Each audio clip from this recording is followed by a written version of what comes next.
Maybe I just haven't broadened my horizons, but I feel like the mainstream horror scene has become so sterile over these past 10 years. I didn't really like the new Scream, I didn't really like the new Halloween. Sinners, I liked, but is it a horror movie? I don't know about that. The Annabelle movies, trash. The last Conjuring movie that came out, and the one before that, trash. The Nun 1 and 2, trash. That one Chucky TV show that came out, trash. The new Alien movie that came out was pretty decent. Then you have a bunch of horror games that have come out: Resident Evil 7, Resident Evil 8, Resident Evil 9, Silent Hill 2 remake, Silent Hill F that I played recently, and there's a whole bunch of, other indie horror games, which I think is where horror is kind of shining the most nowadays. It's in the indie scene. But the reason I'm talking in this video, what inspired me, was I've been playing a lot of horror games recently, and I've noticed something. Like over the years of playing horror games, is that horror doesn't work that well in video games and in TV shows as well.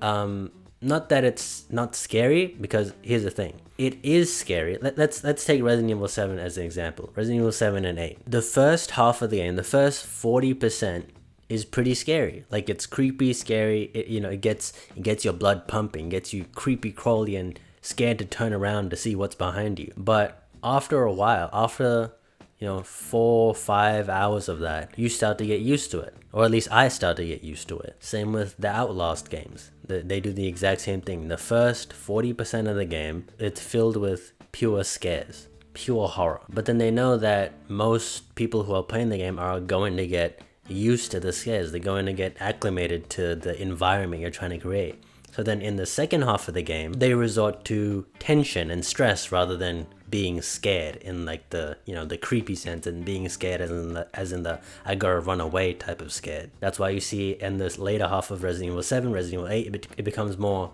action based. You're now fighting the horrors, the monsters that are chasing after you. You can actually fight back. They're still scary looking, but you can do something about it now. Now the scary part is having to face your demons. Same with Outlast as well. First half is scary. The second half, you can't fight back, but they stop with the normal scares and the game just becomes like just a running simulator. You have to run away from stuff all the time. In the first half, it's a lot more about hiding from stuff. And what made me realize this was playing Resident Evil 9, because Grace's sections was really scary, and then Leon's sections is super high action.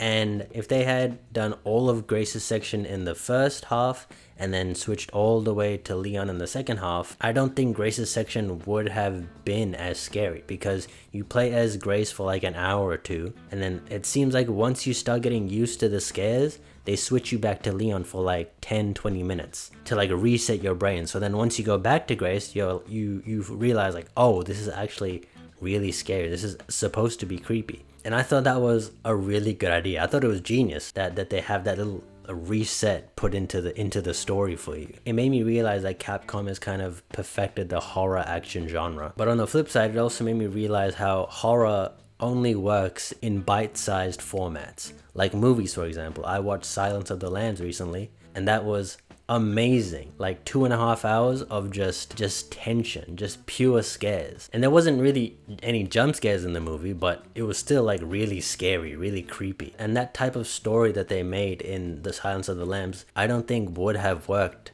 in a TV show format or in a very lengthy video game format. If I'm to give other examples of games or movies that I think do horror really well in a short amount of time, it would be Five Nights at Freddy. That's like a sustained loop of scares. It would be PT. Very short, very scary, tight experience that lasts for like 1 hour. Hereditary. A very slow burn of a movie, but it has an immense payoff at the end, where they have a bunch of jump scares, but it doesn't feel cheap because we spent the whole movie building up tension to release it in the last 10 minutes. Now, does that mean a TV show or a long horror video game can't be scary? No, it can be scary at times. Like, I think a good example would be Silent Hill 2. I think Silent Hill 2 is pretty creepy and scary, but at times it becomes a lot more stressful action than it becomes creepy, scary stuff.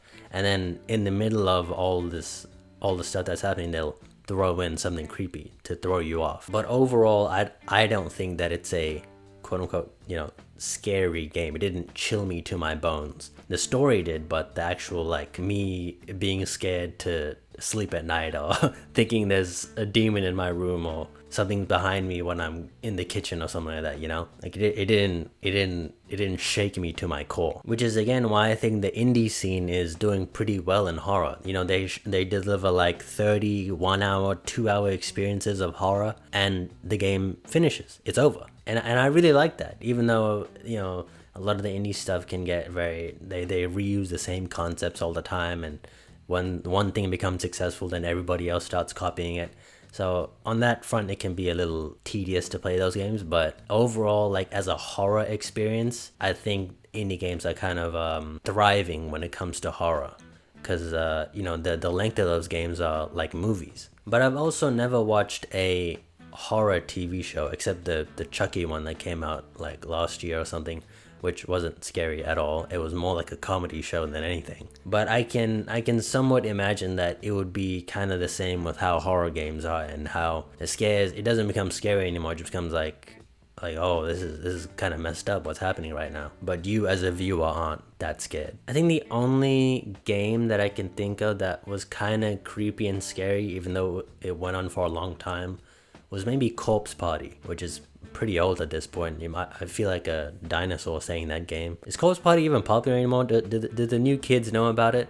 Probably not. But that game was pretty spooky scary, even though it went on for a while. And another thing with horror is that once something becomes too familiar, it also loses its scare factor. The best example I can think of recently is Poppy Playtime. Why is there 5 chapters of Poppy Playtime? The first game was good, it was scary. But once they started talking and they put a lot of personality into it and all this lore, it's not a scary game anymore. Am I the only one that feels that way with Poppy Playtime? We know so much about, you know, the monsters and the lore of the place and the characters and everything.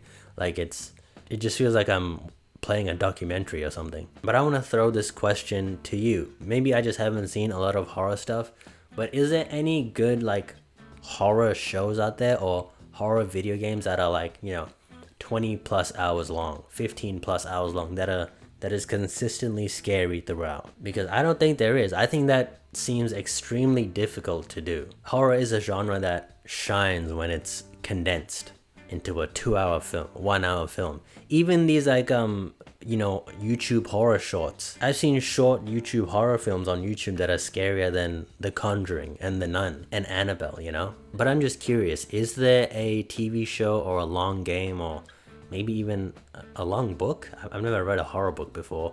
Well, I guess I read Goosebumps when I was younger, but yeah, I just want to know, is it possible? Can you give me any good examples of long form horror stories that are scary? That keep that tension all the way through, that are creative enough to keep me on edge and feel creeped out, like something's behind me, like touching my shoulder, and it's gonna suck my soul out the second I turn around. But yeah, I just had to let that out. That is all. Goodbye.